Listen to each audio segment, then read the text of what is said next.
আমি প্রতিদিন সকাল ৬টার দিকে ঘুম থেকে উঠি। তো আজকেও ৬টার দিকে উঠে দেখি যে তেমন কাজ নেই, নাস্তাও বানাতে হবে না। তো বারান্দায় এসে দেখছি যে সামনের যে চাচা, সে কচু শাক কুড়িয়ে এনে আটি বাঁধছে বিক্রি করার জন্য। সে প্রায় এরকম বিক্রি করে আমার বাসার সামনে।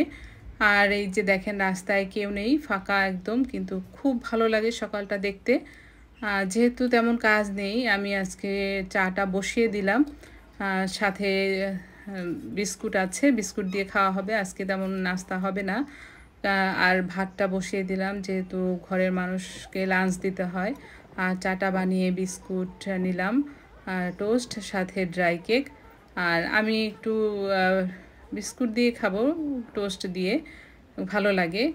আর এই যে পুডিংটা যেটা লাইভে বানিয়েছিলাম সেটা আপনাদের কাছে শেয়ার করছি। যে প্রথমে নামিয়ে স্টিম থেকে ঠান্ডা হলে এভাবে হয়। আর আস্তে আস্তে এরকম ৪-৫টা ছাড়িয়ে নিয়ে জাস্ট এরকম উপুট করে মোল্ড থেকে বের করে নিতে হবে। পুডিংটা যতক্ষণে ঠান্ডা না হবে ততক্ষণে কিন্তু মোল্ড থেকে বের করা খুব একটা ভালো হয় না। দেখা যায় যে পুডিংটা ভেঙে যাওয়ার সম্ভাবনা থাকে। আর এই যে দেখুন কত সুন্দরভাবে পুডিংটা বের হয়ে গেছে মোল্ড থেকে। আর কেটে দেখাচ্ছি যে কতটা স্মুথ হয়েছে কেকটা, আর কত সুন্দর কালার এসছে। বিশেষ করে যে ক্যারামেলের এই যে কালারটা, আর ক্যারামেলটা খেতে এত যে মজা কি বলবো। এবারে আমার বাজার নিয়ে এসছে, সেই মাসের যে কিছু চিকেন দরকার সেগুলি নিয়ে এসছে। আর এগুলি আমি শুধু বেশি পরিষ্কার করব না আর কাটবো না, শুধু ধুয়ে নেব, যেহেতু বাজার থেকে নিয়ে এসছে। পরে সেই ময়লাটা ধুয়ে নেব আস্তে আস্তেই।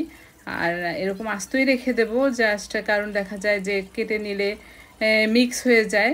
তাই আমি এভাবেই আস্তে আস্তে রেখে দিই। যদি অর্ধেকটা প্রয়োজন হয় তখন অর্ধেকটা রান্না করি, আর যদি পুরোটা লাগে পুরোটাই রান্না করি। সেই মতো আমি এর জন্য আমি আস্তই রেখে দিই। আর এভাবে ভালো করে ধুয়ে পানিটা ঝরিয়ে নেই। নেওয়ার পরে আবার সেই প্যাকেটগুলিতে আমি প্যাকেট করে একটা একটা করে ফ্রিজে রেখে দিচ্ছি।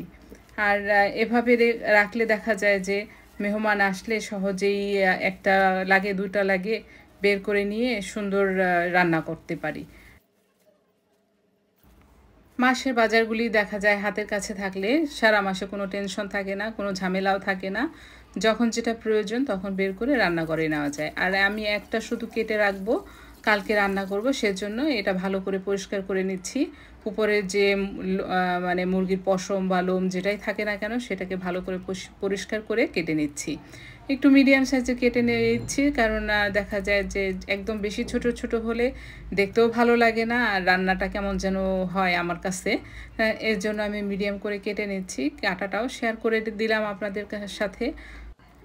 মুরগির কলিজাটা তেমন একটা আমার বাসায় খেতে চায় না, তো আমি আলাদা করে রেখে দেই, যাতে মেহমান আসলে কেউ যদি খেতে ভালোবাসে তাকে দিই।